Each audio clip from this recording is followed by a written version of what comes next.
आप सभी का अपने परिवार में स्वागत है।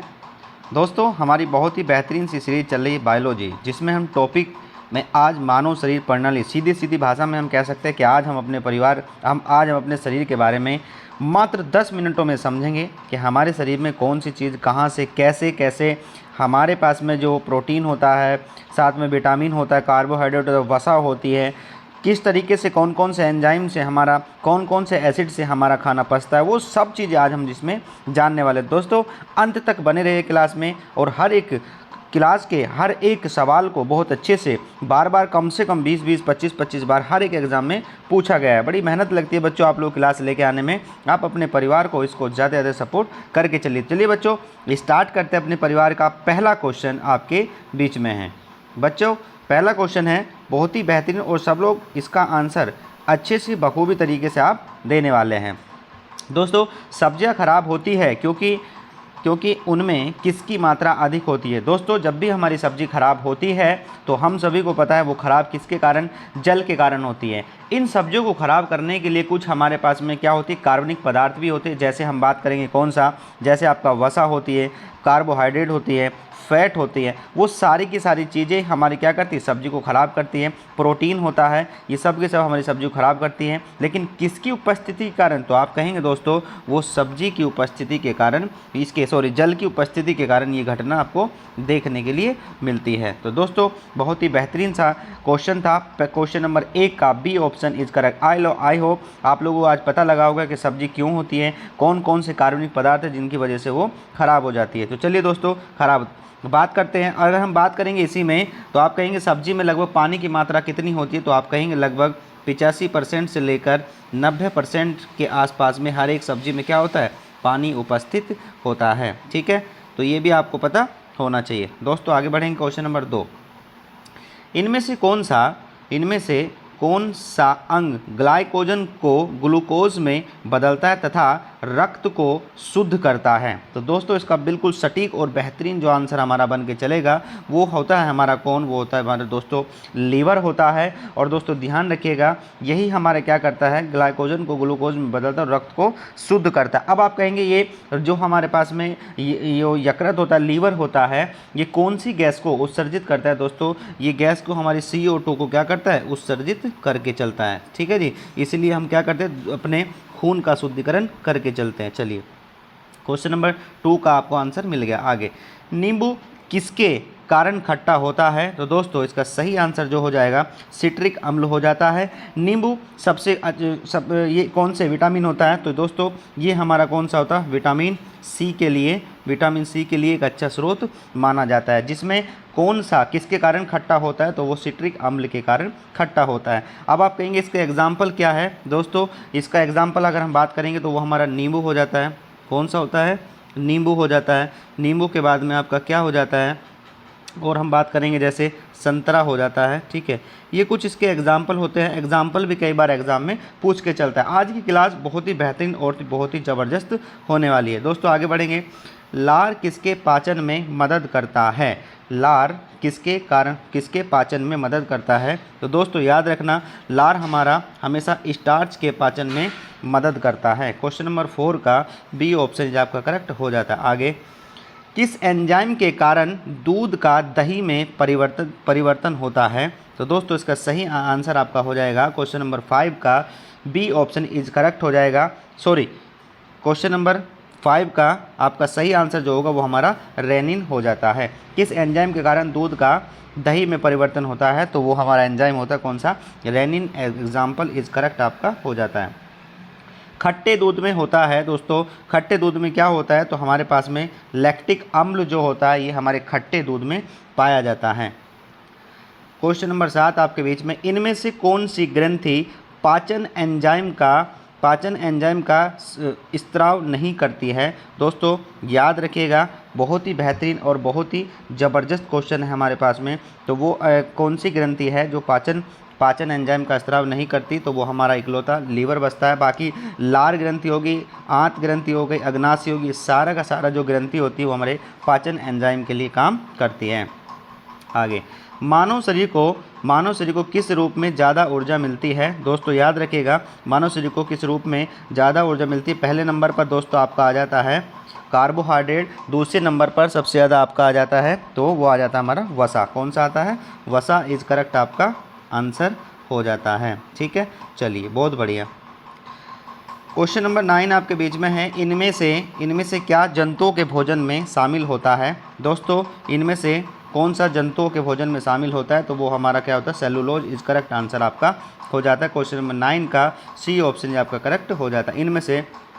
इनमें से कौन सा अम्ल मनुष्य के आमाशय से संश्लेषित होता है? तो दोस्तों याद रखिएगा, इसका सही आंसर हमारा क्या होगा? हाइड्रोक्लोरिक अम्ल होता है, जिसको हम क्या बोलते हैं?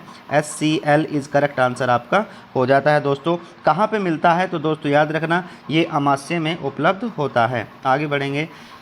पित्त को किसके द्वारा समाहित किया जाता है? दोस्तों याद रखिएगा, इसका सही आंसर हमारा क्या हो जाता है? क्या? यकृत इज करेक्ट आंसर आपका हो जाता है। मतलब समाहित का मतलब होता है स्त्राव। क्या हो जाता है दोस्तों? करेक्ट इसका जो आंसर बनेगा वो हमारा स्त्राव कहाँ से होता है? कहाँ से इसकी उत्पत्ति होती है? कहाँ से? तो याद रखिएगा, यकृत से होती है और पित्ताशय में जाकर क्या होता है? इसका समापन हो जाता है। जीभ के किस भाग में खट्टे स्वाद की पहचान होती है? दोस्तों इसका सही आंसर जो हो जाएगा हमारा, हमेशा याद रखें, किनारे, जीभ के जो दोनों किनारे होते हैं, इनके दोनों किनारों से हम जीभ क्या कर सकते हैं? अपने स्वाद का पता लगा सकते हैं कि ये हमारा खट्टा है या मीठा है। मीठे के लिए अलग जीभ का अलग भाग होता है और खट्टे के लिए अलग होता है, कड़वे के लिए अलग होता है। तो क्वेश्चन नंबर 12 का सी ऑप्शन आपका करेक्ट हो जाता है। इनमें से कौन सा पाचक एंजाइम नहीं है? दोस्तों याद रखिएगा, हमारे पास में पाचक एंजाइम कौन कौन सा है? तो हमारे पास पेप्सिन भी होता है, रेनिन भी होता है और एमाइलोप्सिन भी होता है, लेकिन हमारे पास में इंसुलिन पाचन एंजाइम नहीं होता है। आगे, इनमें से कौन से पाचन अंग में अम्ल उपस्थित होता है? तो दोस्तों याद रखना, वो हमारा कहाँ पर होता है? वो हमारा आमाशय में इज करेक्ट आंसर हो जाएगा। इसमें किसके रूप में पाचन आपको अम्ल मिलता है? दोस्तों उसमें हमारा मिलता है, जब मैं आपको बार बार बता चुका, जो HCl होता है ये हमारे आमाशय में उपलब्ध होता है। हाइड्रोक्लोरिक अम्ल इज करेक्ट आंसर आपका हो जाता है। क्वेश्चन नंबर 15, वसा के पाचन में सहयोग करने वाला लाइपेज एंजाइम कहाँ से स्त्रावित होता है? दोस्तों याद रखिएगा, इसका सही आंसर हमारा जो हो जाता है वो हमारा कहाँ से होता है? तो वो हमारा अग्नाशय इज करेक्ट आंसर आपका हो जाता है। मानव शरीर में निर्जलीकरण किसकी कमी से होता है? दोस्तों याद रखिएगा, निर्जलीकरण का मतलब होता है जल की कमी हो जाना, और वो जल की कमी कब कब आपको दिखेगी? या तो अत्यधिक आपका क्या है, बहुत ज़्यादा आपको गर्मी लग रही है, या फिर बहुत ज़्यादा आपको पसीना आ रहा है, या फिर आप क्या कर रहे हैं, आपको हैज़ा हो जाना, या फिर मलेरिया हो जाना, या फिर अत्यधिक आपको क्या होता है, टॉयलेट के लिए लगना। तो उन सभी के कारण आपकी बॉडी के अंदर निर्जलीकरण होता है। तो किसकी कमी से होता है? जल की कमी होना उत्पन्न कर देते हैं। दोस्तों आराम से क्लास को सुनते रहिएगा, इतना ही काफ़ी है, और हर एक क्वेश्चन को देखते रहिएगा। आहार नली में स्टार्च के पाचन में अंतिम उत्पाद क्या होता है? तो दोस्तों इसका सही आंसर हमारा जो हो जाएगा वो अंतिम उत्पाद क्या होता है? दोस्तों अंतिम उत्पाद हमारा क्या होता है? तो इसका सही आंसर हमारा क्या हो जाता है? इसका ग्लूकोज या गैलेक्टोज या माल्टोज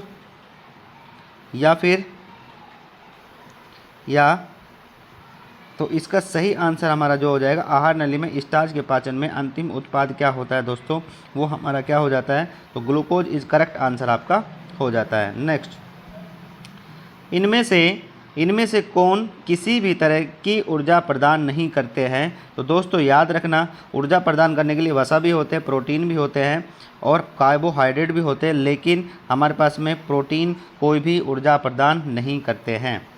याद रखिएगा, कौन सा एंजाइम प्रोटीन को परिवर्तित करता है? तो दोस्तों याद रखिएगा, हमारा जो प्रोटीन को परिवर्तित करता है वो हमारा क्या होता है? वो ट्रिप्सिन होता है।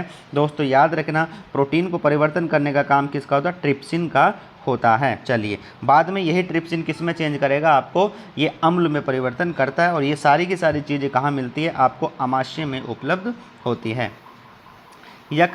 किसका स्रोत है? तो दोस्तों यकृत किसका स्रोत? शर्करा का, या फिर वसा में घुलित विटामिन, या खनिज लवण, या प्रोटीन? तो दोस्तों इसका सही आंसर हमारा जो हो जाएगा वसा में घुलित विटामिन, जो भी हमारे पास में होता है उसके लिए स्रोत करता है। तो क्वेश्चन नंबर 20 का बी ऑप्शन जो आपका करेक्ट हो जाता है। आगे बढ़ेंगे।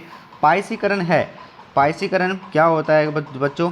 वसा का छोटे अणुओं में टूटना, या वसा का पाचन, वसा का अवशोषण, या वसा का संचयन? तो दोस्तों इसका सही आंसर हमारा क्या होगा? वसा का पाचन इज आपका करेक्ट हो जाता है। अगला बात करेंगे। एंडोस्कोप एक ऐसा यंत्र होता है जिसमें आमाशय में अल्सर का पता लगाया जाता है। यह एक संकीर्ण नलिका है जिसे मुख के माध्यम से आमाशय में डाला जाता है। क्या होता है? दोस्तों समझ लीजिएगा, पहली बात तो ये जो एंडोस्कोप होता है इसको कहाँ पे प्रयोग करते हैं? आमाशय यानी कि पेट में डालते हैं। किसका पता लगाते हैं? दोस्तों इसमें अल्सर का पता लगाते हैं। अगली बात, इससे हम वो आमाशय में डाला जाता है, वो कैसा होता है, वो कैसा यंत्र होता है? तो याद रखिए वो एक हमारा कैसा होता है दोस्तों? वो एक हमारा कैसा होता है? प्रकाशीय तंतु इस करेक्ट आंसर हो जाएगा। ठीक है, 4 क्वेश्चन है इसमें। एंडोस्कोप किस लिए प्रयोग किया जाता है? हमारे पेट में क्या कमी आ रही है, आमाशय में क्या दिक्कत आ रही है, उससे हम पता लगाते हैं। किसका पता लगाते हैं? अल्सर का पता लगाते हैं। किस एंडोस्कोप कैसा यंत्र होता है? वो एक प्रकाशीय तंतु होता है। ठीक है, क्वेश्चन नंबर 22 का सी ऑप्शन आपका करेक्ट हो जाता है। आगे, आमाशय में कौन सा एंजाइम प्रोटीन का पाचन करता है? दोस्तों याद रखना, मैंने बताया प्रोटीन को पाचन क्या करेगा? प्रोटीन को परिवर्तन करता है कौन? ट्रिप्सिन। लेकिन यहाँ से कह रहा है कि एंजाइम क्या कह रहा है? एंजाइम प्रोटीन का पाचन करता है, तो उसको हम कहते हैं दोस्तों, उसको हम कहते हैं क्या? पेप्सिन इज करेक्ट आपका आंसर हो जाता है। नेक्स्ट बात करेंगे। पित्त रस किस ग्रंथि द्वारा बनता है? दोस्तों बनता है मतलब स्त्रावित होता है, तो वो सही आंसर हमारा यकृत हो जाता है। 24 का ए ऑप्शन आपका करेक्ट हो जाता है। आगे, मुख गुहा किस तंत्र का अंग है? मुख गुहा किस तंत्र? पाचन तंत्र का, श्वसन तंत्र का, परिसंचन तंत्र का, प्रजनन तंत्र का? तो दोस्तों याद रखना, हमारी बॉडी का सबसे पहले जो पाचन शुरू होता है तो वो भी कहाँ से होता है? हमारे मुंह से ही होता है। उसके बाद क्या होता है? फिर हमारी नली में जाता है, फिर उसके बाद में ग्रास नली में जाता है, फिर में छोटी आंत में, और फिर बड़ी आंत में जाता है। उसके बाद अनस से होता हुआ बाहर निकल जाता है। 26 का ए ऑप्शन आपका करेक्ट हो जाता है। समय समय पर मलद्वार से मल का निकलना क्या कहलाता है? दोस्तों बिल्कुल सही बात है कि जो आपका क्या होता है, समय समय पर मलद्वार से मल का निकलना क्या कहलाता है? दोस्तों वो हमारा हो जाता है, क्या बोलते हैं? निष्कासन इज करेक्ट आपका आंसर हो जाता है। दोस्तों 27 क्वेश्चन थे। ज़बरदस्त तरीके से मैंने आपको बहुत सारी चीज़ें एडिशनल दी, उनके बारे में बताया, उनके बारे में सिखाया। मात्र 10 मिनट में ही हमने पूरा जाना कि कौन सी पेप्सिन क्या होता है, ट्रिप्सिन क्या होता है, साथ में स्टार्च क्या होता है, छोटी आंत क्या होती है, उसके बाद में आमाशय क्या होता है, लीवर का काम क्या होता है, पित्ताशय का, मतलब वो हर एक पॉइंट हमने बहुत ही बेहतरीन तरीके से यहाँ से जाना और यहाँ से समझा कि कौन सी चीज़ें हमारी कैसे है और कैसे नहीं होती है। तो दोस्तों अगले क्लास में मिलते फिर एक बेहतरीन से, और अपनी तैयारी को और अपने परिवार को ज़्यादा शेयर करके चलिए। तब तक के लिए बच्चों थैंक यू।